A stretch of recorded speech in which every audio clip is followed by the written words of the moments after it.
तो हम इतने सस्ते में कैसे कर पाते हैं?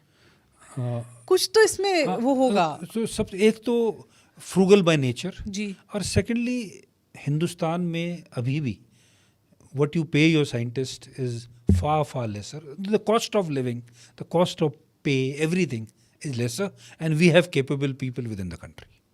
नहीं, बट मैं समटाइम्स आई वंडर कि हम बात करते हैं कि एलोन मस्क ने ये कर दिया, ये तो वो क्या वो नहीं सोच सकते कि इतने कम कॉस्ट में कैसे चीज़ें बन सकती हैं?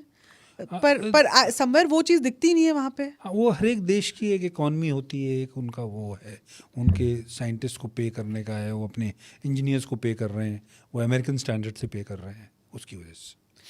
अच्छा, एक चीज़ सर, मैं हमेशा जब मैंने भी आपके बारे में पहली बार पढ़ा था, the first time I saw you was, मैंने आपको एक इवेंट पे देखा था और एक इवेंट पे आपकी स्पीच सुनी थी, तो मैं हमेशा सोचती थी कि स्पेस मतलब इसरो और कुछ है ही नहीं। पर देन फिर आपके बारे में पता चला, इंडियन स्पेस एसोसिएशन के बारे में, तो फ़र्क क्या है दोनों ऑर्गेनाइजेशन में? आप थोड़ा बताओगे कि इसरो और आपकी ऑर्गेनाइजेशन में अच्छा। क्या फ़र्क है वर्क वाइज, क्या करते हैं दोनों? बिकॉज हमें तो लगता है जरूर। स्पेस से एसोसिएटेड सिर्फ इसरो ही है। जरूर। देखिए, पिछले 60 साल से सब कुछ जो स्पेस में हुआ वो गवर्नमेंट और इसरो से हुआ। जी।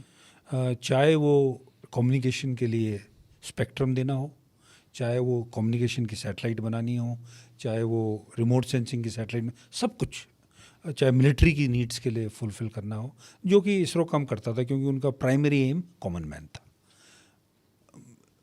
2020 में जब प्राइम मिनिस्टर ने ये निश्चय किया कि नहीं, अब हमको प्राइवेट प्लेयर्स को भी इसमें आने देना चाहिए, तो 2 ऑर्गेनाइजेशंस बनी। एक ऑर्गेनाइजेशन बनी जिसका नाम है इनस्पेस, जो कि सरकारी ऑर्गेनाइजेशन है, उसको हेड करते हैं डॉक्टर पवन गोयनका, जो महिंद्रा के जी, उनके CEO ऑटोमोबाइल, होते थे। हाँ। उनका ऑटोमोबाइल का जी। बैकग्राउंड है। उनका काम है स्पेस को प्रमोट करना, स्पेस को ऑथराइज करना, स्पेस को रेगुलेट करना, किसके लिए? प्राइवेट प्लेयर्स के लिए, अच्छा। प्राइवेट स्पेस के लिए। ओके। मेरी ऑर्गेनाइजेशन का काम है कि एक इकोसिस्टम क्रिएट करना प्राइवेट प्लेयर्स के लिए, कि वो आपस में कोलैबोरेट कर सके, उनको इंटरनेशनल कोऑपरेशन की मदद करना, और गवर्नमेंट और इन प्राइवेट कंपनियों के बीच में ब्रिज बनना। तो मेरी एसोसिएशन का रोल रहा है कि हमने पॉलिसी बनाने में गवर्नमेंट को प्राइवेट प्लेयर्स की क्या एस्पिरेशंस थी उसको दिया है। FDI की जैसे पॉलिसी बनाई गई तो गवर्नमेंट को प्राइवेट प्लेयर्स की तरफ से उनके व्यूज़, और ये छोटी छोटी जो कंपनियां हैं, जो ये बच्चे हैं, अलग अलग हैं, वेरी कॉम्पिटेंट, पर इनको सिस्टम का, रेगुलेशन का रास्ता बताना और आपस में बात करने का मौका देना, ये मेरी एसोसिएशन का काम है।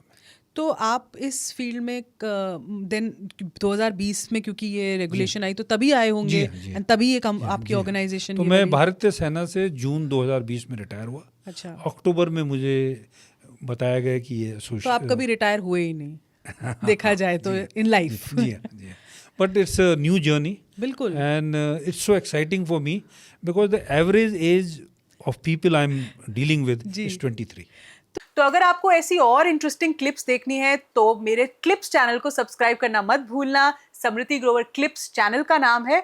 और अगर पूरा पॉडकास्ट देखना है और जानना है कि हमने कितनी इंटरेस्टिंग बातें की और क्या क्या टॉपिक्स पे हमने चर्चा की है, तो आप कोच समृति को जरूर सब्सक्राइब कीजिएगा। Thank you so much.